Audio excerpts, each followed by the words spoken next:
বর্ণাঢ্য ও জমকালো নানা আয়োজনের মধ্য দিয়ে দ্বিতীয় বিশ্বযুদ্ধে মিত্রবাহিনীর ডি-ডে ল্যান্ডিংয়ের ৮০তম বার্ষিকী উদযাপন করলেন বিশ্ব নেতারা। ফ্রান্সের নরম্যান্ডিতে আমেরিকান সেমেটারিতে আয়োজিত এক অনুষ্ঠানে প্রেসিডেন্ট জো বাইডেন বলেছেন, পশ্চিমা বিশ্ব কখনো ইউক্রেনকে একা হতে দেবে না, কোনো স্বৈরশাসকের কাছে মাথা নত করতে দেবে না। দ্বিতীয় বিশ্বযুদ্ধের পর যে কোনো সময়ের তুলনায় বিশ্বের গণতন্ত্র এখন সবচেয়ে বেশি ঝুঁকিপূর্ণ বলেও মন্তব্য করেন বাইডেন।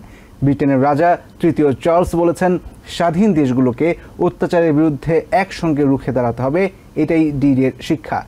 ফ্রান্সের প্রেসিডেন্ট ইমানুয়েল ম্যাক্রো বলেছেন, ইউক্রেনের জনগণ তাদের স্বাধীনতা রক্ষায় যে সাহস দেখিয়ে যাচ্ছে তা প্রশংসনীয়।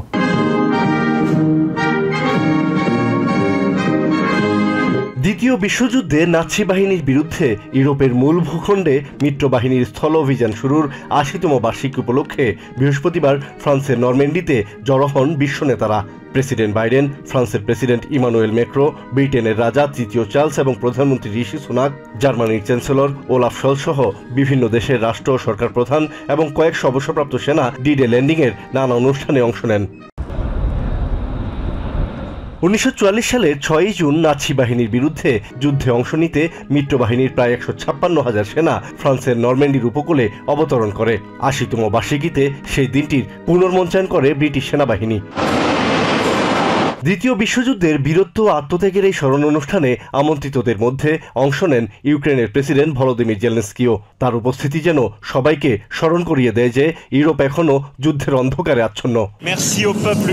ফ্রান্সের প্রেসিডেন্ট ইমানুয়েল ম্যাক্রো ইউক্রেনের মানুষকে তাদের সাহসিকতা ও স্বাধীনতার প্রতি ভালোবাসার জন্য ধন্যবাদ জানান। সবসময় তাদের পাশে থাকার অঙ্গীকারও ব্যক্ত করেন তিনি। ৮১ বছর বয়সী জো বাইডেন হয়তো আমেরিকার শেষ প্রেসিডেন্ট যার জন্ম ১৯৪৪ সালের ডি-ডের আগে। তার বক্তব্যে উঠে আসে ইউক্রেনের যুদ্ধ প্রসঙ্গ। তিনি বলেন, ইউক্রেনকে কখনো একা হতে দেবেন না তারা।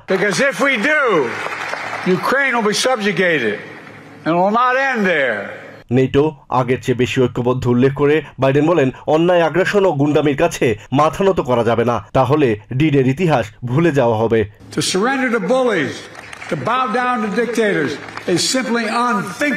বিশ্বের গণতন্ত্র এখন অনেক বেশি ঝুঁকির মুখে বলে উল্লেখ করেন বাইডেন। বাইডেন বলেন, অশুভ শক্তি ও বর্বরতার বিরুদ্ধে সবাইকে ঐক্যবদ্ধ থাকতে হবে।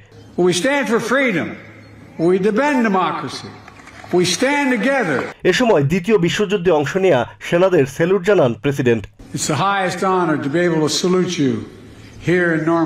ব্রিটিশ নরম্যান্ডি মেমোরিয়ালে আলাদা আরেক অনুষ্ঠানের আয়োজন করা হয়। নাৎসি বাহিনীর হাতে নিহত ব্রিটিশ সেনাদের শ্রদ্ধা জানানোর পর ব্রিটেনের রাজা তৃতীয় চার্লস তার বক্তব্যে অত্যাচারের বিরুদ্ধে স্বাধীন রাষ্ট্রগুলোর রুখে দাঁড়ানোর উপর জোর দেন।